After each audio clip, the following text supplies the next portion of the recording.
Hello again, YouTube. This is Dr.Kendo here with the Scribblenauts Unlimited for the Wii U commentary series. We're starting with the base object of a dancer, and we're gonna edit it up here. This is actually yet another highly requested object in my series. No, I'm still not taking requests right now, and I probably won't for another 2 months or something like that. So please don't request anything at this moment. In this episode, we are making Tails the Fox, otherwise known as Miles Tails Prower. And if you saw me just type the name Kenpo, that's one of Maxwell's brothers who's got probably the best arm, I think, suited for creating Tails. And it's probably the one that I should have used to make Sonic and Shadow. But I wanted to make mine unique because I had seen a Sonic that had already used these arms or whatever with the fists balled up like that with the gloves on. Our request today comes from the Super Sam W, Sonic Fan 1109, Fat Vegeta 9000, 123 Liamp, and Tristan Landfrank. So that's all who has requested Tails. We've got these little dancer legs right here. That should be good. They're a little bit skinnier, I guess, than the regular default legs of most of the male characters in Scribblenauts. We're putting on these socks, and we're actually gonna get a pill. This was something that I had to do lots of thinking about because Tails, normally people who are familiar with Tails know that his shoes have the red at one end and then white at the tip. And so to get that kind of, red and white, by default, the pill is those colors. So it's all pretty good. We got the body and everything set up here, so we need to get the head on, and this is just if you type in head. I've done this for all the other characters, Sonic, Shadow, all of them, even the Pikachu. Just typing head is kind of a good way to get sort of the base shape of what you want usually. What we need to do here is, of course, get the shape for his snout. It's just kind of a random shape that's in the library of random shapes, and so I know a lot of people ask me about Sonic's eyes. They were like, what did you use for the eyes? Honestly, as I mentioned in that video, hopefully people are paying close attention. Obviously not, because some people are asking about it still, but it's just there is a library of shapes or whatever, random shapes and lots of human shapes and pieces of monsters and arms and bodies and legs and heads and all that good stuff. And then of course the nose that I just used on Tails right there was the same thing that I used for Pikachu's nose. It's a piece of scorpion tail. So you can basically use little pieces of any sort of animal whenever you type it in here. And of course, the ears that you see here are the ones that I've also used for Sonic and Shadow. They're called cat ears. You can actually type in a lot of different animals like fox ears and dog ears and stuff like that, and Tails is a fox. But the problem with the fox ears is that they had this little band, and so it makes them look really fake because it's like as if you were wearing them. People who wear those little antenna things that make them look like an alien, well, you can always see the headband part. That's how it looked for those ears. So whenever you use the fox or dog ears, it has that in it. And Tails has a goofy little 3 or 4 alfalfa things up top here. So we've just typed in hair. So that's what happens when you get the hair, and we put that on the top of his head. We're gonna make the eyes for Tails now. He's got 2 big, huge white spaces, and then he's got, in the older games, he had just black eyes, and that's probably how we're going to do it right here, because it doesn't always work super well when you give the eyes some color. We're just going to make the eyes black for the pupil, and we'll put a white dot in it to give it that little shine. The black parts of his eyes right there are just dot, so if you type in dot, that's what comes up. And then, of course, we'll do the default dot, which is a little white piece of circle, and that's what we're going to make for the shine in his eyes, to make his eyes shine.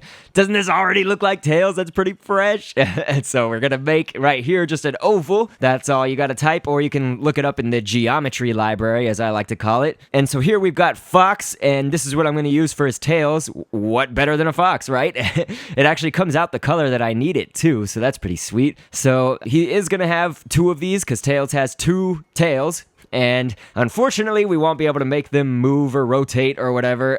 So, I know that people probably wish you could do that, but that's just one thing that Scribblenauts, it does have its limits, You can get really close, but then there's some things that just you have to make concessions and sacrifice, because they won't be to the real specifications of the real character and do all that. So all you perfectionist trolls out there better lay off, of course. And I don't need to mention that a million times like I have in the past. So Tails also, where his mouth is, and he's got this big snout, he also has a lot of fur over there where his cheeks are. So we'll go ahead and set some hair off to the side and paint it white. That's all looking good. I do really like how this is turning out. So this is pretty sweet. It looks like everything actually moves correctly, so that's kind of, that's always a test, isn't it? And Tails, like Shadow, has chest hair. He has, you know, the hair going either which way on his chest, the tufts of hair, as I like to say. And so we're giving that to Tails. I don't think that it, you know, I think that with the oval there to give his white stomach, I think that it'll look better if those tufts of hair are just kind of back behind the oval. So that's all looking pretty good, and it looks like everything is snapped onto the grid okay. So we could probably go ahead and edit all of his scripting and inner workings here. So instead of a dancer for the audio and the react to, we're going to make Sidekick as his audio, and that's what people react to it as. And so we gave him 85 health. I don't know. I don't exactly remember what Sonic was at. I should probably actually set him to the same or to less as Sonic. I don't think it really matters. And his movement speed can't be like completely fast because that's Sonic's job. But Tails, of course, can fly. So we've checked the fly box so that he will be able to fly. We're going to add some behaviors here. I want him to basically follow Sonic and protect Sonic, you know, basically just be at his side.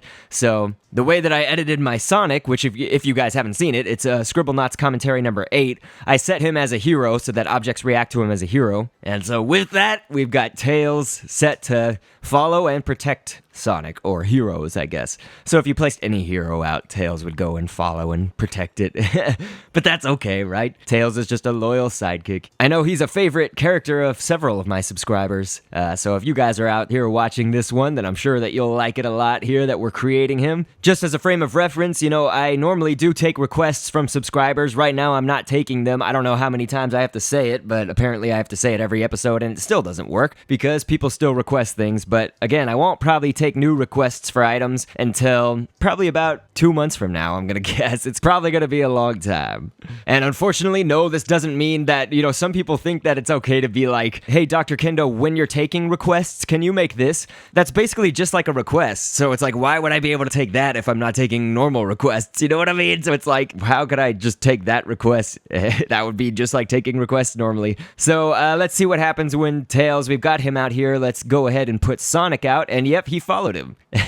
He's got the little flag. So that's saying, hey, I'm gonna follow you. So there they are, Sonic and Tails. Looks pretty epic. That's awesome. So let's go ahead and put Shadow the Hedgehog out here, the one that I created. If you guys haven't seen that episode where I created Shadow, that is Scribblenauts commentary number 15. And so we've got Shadow right here. That's the one that I created, of course. So now Sonic and Shadow are battling it out. Okay, come on, Tails. Why aren't you helping? There we go. Okay, so now Tails is helping him out. There we go.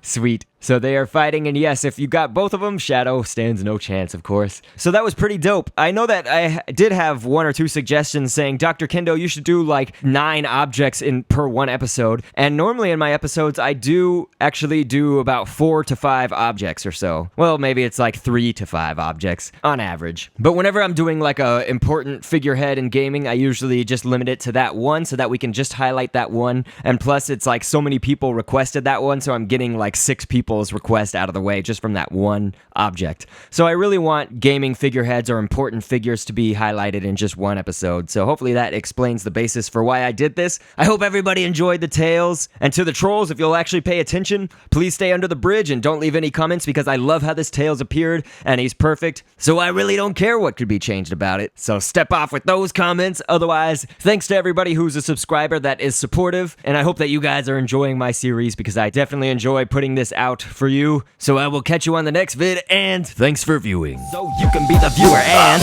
down the road of twists and turns, always anxious to see what's within. We can look ahead to the point of no return, to the rest of our lives as the spectacle begins. I've been down the road of twists and turns, always anxious to see what's within. We can look ahead to the point of no return.